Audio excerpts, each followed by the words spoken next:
होली का क्रम 13 तारीख को शायद होली जलेगी, 14 तारीख को गुरंडी रहती है, होली खिलाते होली जलेगी।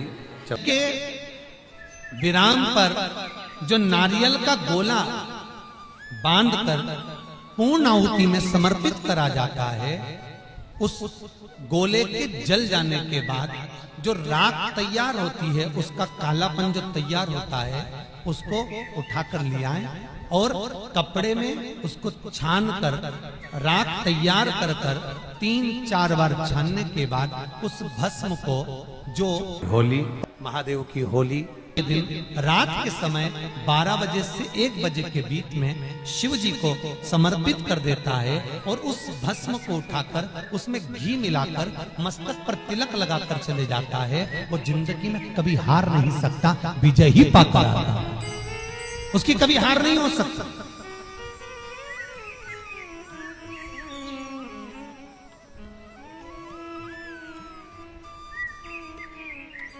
वो कभी हार नहीं सकता। शिव महापुराण की कथा कहती है वो भस्म विजयता को प्रदान करती है। आपको किसी से नहीं करना, किसी के हाथ नहीं जोड़ना, केवल वो भस्म का तिलक लगाकर जिससे आपका काम निकालना है उसके सामने पहुंच जाए, आपको सुख का अनुभव हो जाए, कार्य सिद्ध। तो भस्म इतनी प्रबल हो गई। पूरी कहानी गलत बताई। अगर दुनिया के लोग सही कहानी बताते तो भतीजा और बुआ का संबंध खराब नहीं होता। कहानी गलत थी ना। लोगों ने कहा, हिरण्यकशिपु ने अपनी बहन से कहा, बहन तू अपने भतीजे को गोदी में रख कर बैठ जा और चादर ओढ़ कर बैठ जाना, तू बच जाएगी, तेरा भतीजा जल जाएगा। तो बुआ भतीजे को जलाने के लिए गोदी में लेकर बैठी। बोलो सही है कि गलत है? लोगों ने कहानी गलत बताई। होलिका, लोगों ने कहा उसने अपने भतीजे को जलाया। पहले तो होलिका का नाम तो निकालो कि होलिका का नाम क्या है। कथा वालों ने कह दिया हिरण्यकशिपु की बहन थी होलिका, वो अपने भतीजी प्रहलाद को गोदी में लेकर बैठ गई। वो प्रहलाद को हाथी के पांव के नीचे डाला, खोलते तेल में डाला, अग्नि में डाला, इसमें डाला, उसमें डाला, नहीं मरा। आखिरी में अपनी बहन से कहा होलिका तो अपने भतीजे को गोदी में लेकर बैठ गया। पहले उस होलिका का असली नाम तो लाओ, जिस होलिका का नाम विष्णु पुराण में ढूंढा लिखा है। क्या नाम लिखा है? ढूंढा। होलिका का असली नाम लिखा है विष्णु पुराण में ढूंढा। इसलिए आज भी होली में लकड़ी नहीं जलाएंगे, मोटे मोटे ढूंढ जलाएंगे, क्योंकि उसका नाम ढूंढा। और ढूंढा बैठी अग्नि में, भतीजे को गोदी में लेकर बैठ गई। उसके पास में ब्रह्मा जी की चादर थी, जिसको ओढ़ कर बैठ जाती थी तो आगी में जल नहीं सकती थी। ढूंढा ने देखा चारों तरफ से आगी लग गई, मेरा भतीजा जल जाएगा। तो मंदिर में वीडियो बनवा रहे हैं, पूजा करने आता है, वीडियो बनवाने आता है। होती है जो दुआ देती है, बुआ कभी बद्दुआ नहीं देती। और ढूंढा ने अपनी चादर को उतारा, आगी चारों तरफ से लग गई। बुआ को लगा मेरा भतीजा जल जाएगा, तो अपनी चादर उतार कर अपने भतीजे पे डाल दी और बुआ खुद जल गई, पर अपने भतीजे को नहीं जलने दिया। ये कथा है, पर लोगों ने उसको पूरी पलट दिया, पूरा बना चलिए 2 मिनट की 3 मिनट। बुआ कब जलाई अपने भतीजे को? आप में से इतनी सारी बुआ बैठी हैं, कभी अपने भतीजे को अपशब्द कहा? कभी अपने भतीजे को श्राप दिया? कभी अपने भतीजे को बद्दुआ दी? नहीं। जब भी बोलती हो मेरा भतीजा खूब फले फूले, भगवान कृपा करे मेरे भाई जैसा नाम कमाए, मेरा भैया कितना नाम कमाता वैसा मेरा भतीजा नाम कमाए, तो भतीजे को चाहिए जब बुआ घर में आए तो अपने मम्मी पापा से कहना, पापा मम्मी 2 साड़ी देना, क्योंकि अब मेरी नौकरी लग गई है, मैं कमाने लगा हूं, मैं कमा रहा हूं, इसलिए मम्मी एक काम करना, 1 साड़ी पापा देंगे अपनी बहन को और 1 मैं दूंगा अपनी बुआ को। तो मम्मी कहेगी तू अपनी बहन को देना, बुआ को क्यों दे रहा है? तो कह देना अगर आज मैं दूंगा तो उसके भी भतीजे उसको देंगे। ये हमारे यहां क्रम चालू होना चाहिए। पर करे क्या? 4 भाई 1 साड़ी बहन को जब देते हैं पैक करके, पूरी पैकिंग,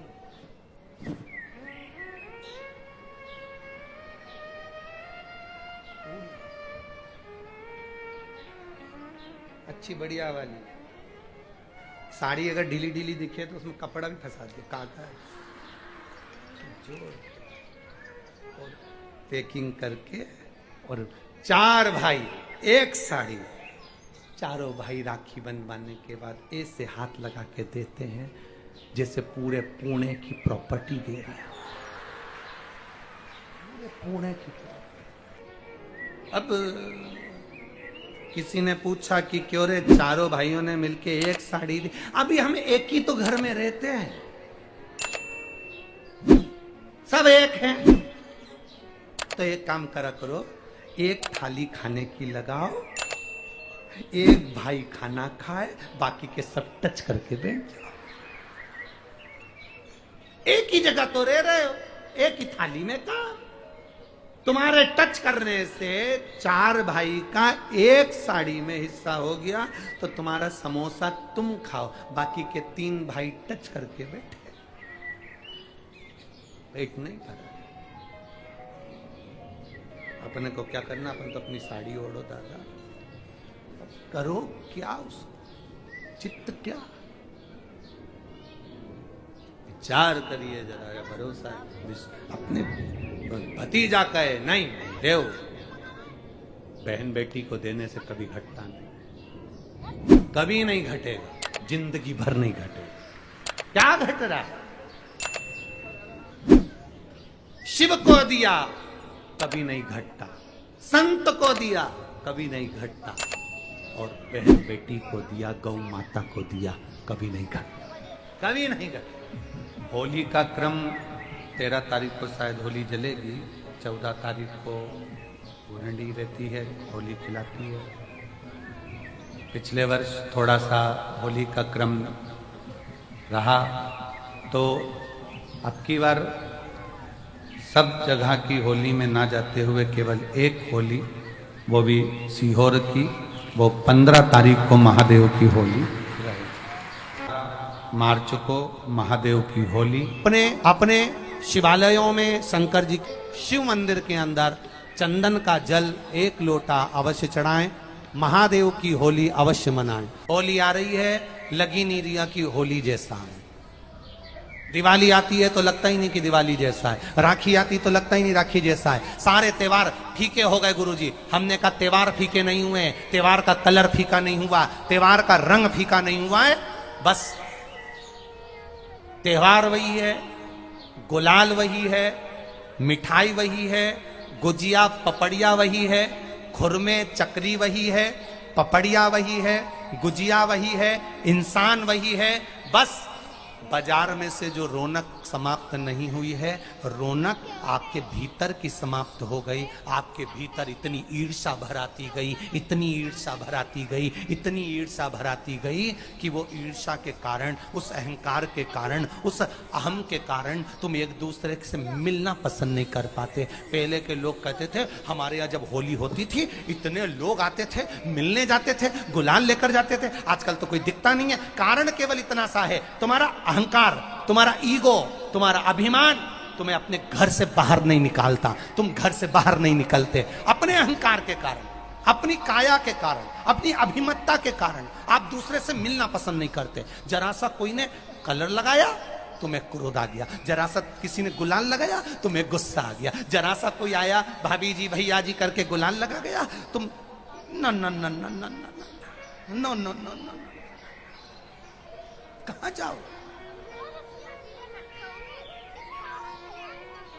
इतने वीआईपी हो गए, इतने वीआईपी हो गए, इतने वीआईपी हो गए कि अपने त्योहारों से भी दूर हो गए। मेरा निवेदन है, होली का त्योहार आ रहा है,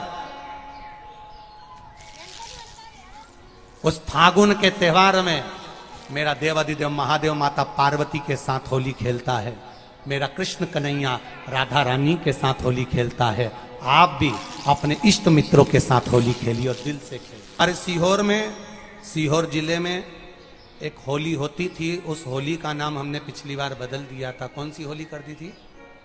महादेव की होली। पिछली बार हमारे सीहोर जिले में हमेशा होती आई थी वो होली, थोड़ा उसका नाम हमने चेंज कर दिया था तो उसको महादेव की होली कर दिया। मेरे सीहोर जिले के रहने वाले सभी रहवासियों से, जिले भर के निवासियों से निवेदन करना चाहूंगा, वो पुरानी होली को बंद कर महादेव की होली नाम दिया गया है। शिव मंदिर में जाना है, चंदन का जल शिव जी को 1 लोटा चढ़ाना। एक बात अपनी जिंदगी में उतार कर रखो, शंकर भगवान को घी का दिया भी लगाओ तो तुम्हारे घर में जो असली घी हो, थोड़ा सा भले 1 पत्ती लगाओ, भले इतनी सी बत्ती जलाओ, पर असली घी की जलाओ। शिव जी को अगर चंदन भी लगा रहे हो तो असली लगाओ। शंकर भगवान को चावल भी चढ़ा रहे हो तो असली चढ़ाओ। शंकर भगवान को अगर अष्टगंध भी चढ़ा रहे हो तो असली चढ़ाओ। केमिकल का कोई चीज मेरे महादेव को मत चढ़ाओ जिससे भगवान शिव की मूर्ति नष्ट हो। ऐसी कोई चीज मेरे महादेव को ना चढ़ाओ। अगर शंकर भगवान के साथ आप होली खेल रहे हो तो चंदन का पानी शंकर भगवान को चढ़ाइए, अष्टगंध का जल भगवान शिव को चढ़ाइए। तो करो तैयारी, आ रहा है त्रिपुंडधारी महादेव की होली।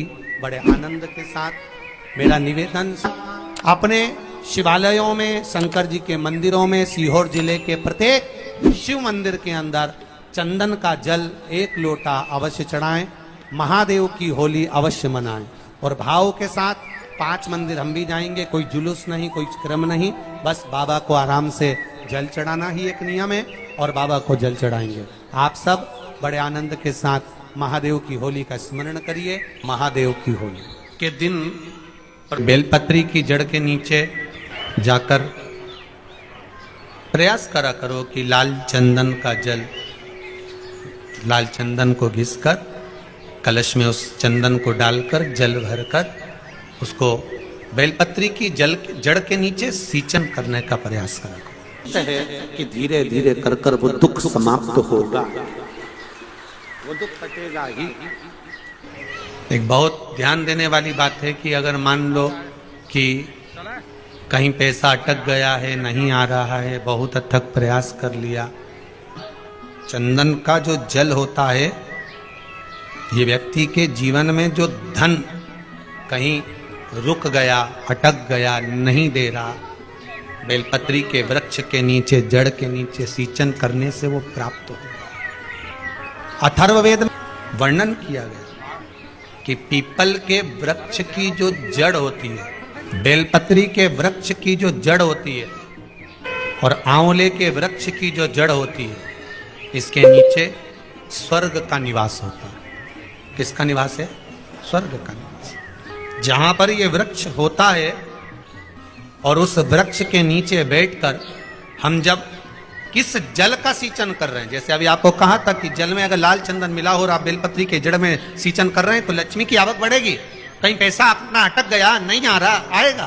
पीपल की जड़ में इत्र का जल, पीपल की जो जड़ होती है उसमें इत्र का पानी, थोड़ा सा जल, उसमें थोड़ा सा इत्र का भाग हो महाराज, और आप भगवान पीपल देव, पिपलेश्वर महादेव का स्मरण कर कर पीपल की जड़ में अगर जल चढ़ा रहे हैं और मान लो शरीर में कोई कष्ट हो गया है, शरीर में कोई रोग हो गया है, कोई मालूम पड़े ये हाथ 4 दिन से दुख रहा है या 4 दिन से ये नस दब गई है या ये कमर दब रही है, तो आप 2-4 दिन कर देखो। कलश के अंदर जल, जल में इत्र का थोड़ा सा भाग, पीपल की जड़ के नीचे आप उसका सींचन करिए पिपलेश्वर महादेव के नाम से। उस जल को थोड़ा सा भाग लेकर आ जाओ उसी में से जो चढ़ाया है, और उस स्थान पर जहां कष्ट है उसको लगाना प्रारंभ करिए। 2 दिन 3 दिन कर देखो। प्रैक्टिकल करने में क्या जाता है? सीवर वाला महाराज झूठ बोल रहा हो तो कभी कभी अगर ऐसा लगे जीवन में कि दुख बहुत ज्यादा आ गया है, बहुत तकलीफ आ गई है, तो लाल चंदन को घिसकर उस लाल चंदन का लेपन भगवान शंकर पर कर कर फिर पानी चढ़ाओ। अगर कोई संकट भारी है और निकट रहा, जैसे किसी नारी का गर्भ नहीं ठहर रहा, 15 साल हो गए, 20 साल हो गए, 25 साल, जैसे इसने लिखा एक माता ने कि 18 साल की बेटी हो गई थी पर संतान में पुत्र नहीं, तो उसने भाव से कथा सुनी।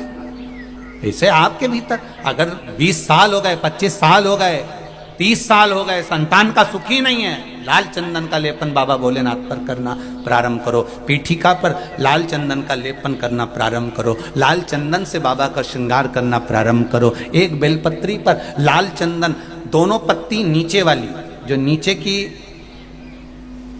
नीचे की जो 2 पत्ती होती है इस पे लाल चंदन और बीच वाली पत्ती पर पीला चंदन लगाकर बाबा के शिवलिंग को समर्पित करिए, बाबा से प्रार्थना करिए, रोज प्रार्थना करो। परंतु एक बात का स्मरण रहे, 25 साल हो गए, 20 साल हो गए, 30 साल हो गए, संतान नहीं, तो पहले जल से अभिषेक कराना, अभिषेक कराकर उस जल का आचमन करने के बाद हाथ को खासा करना, धोना, उसके बाद में फिर वापिस बाबा का स्नान कराओ, फिर चंदन का लेपन कराओ, फिर 1 लोटा जल चढ़ाकर बाबा का स्नान कराओ। बाबा का बड़ा सुंदर भाव से लाल चंदन से जो अभिषेक करता है, बाबा को लेपन कर कर फिर जल चढ़ समर्पित करता है, निश्चित है उसकी गोदी मेरा देव अधिदेव महादेव जरूर भरता है, ये निश्चितता है। हम तो बेटियों से भी कहते हैं जिसका विवाह नहीं हो रहा हो, 25 साल, 30 साल, 27 साल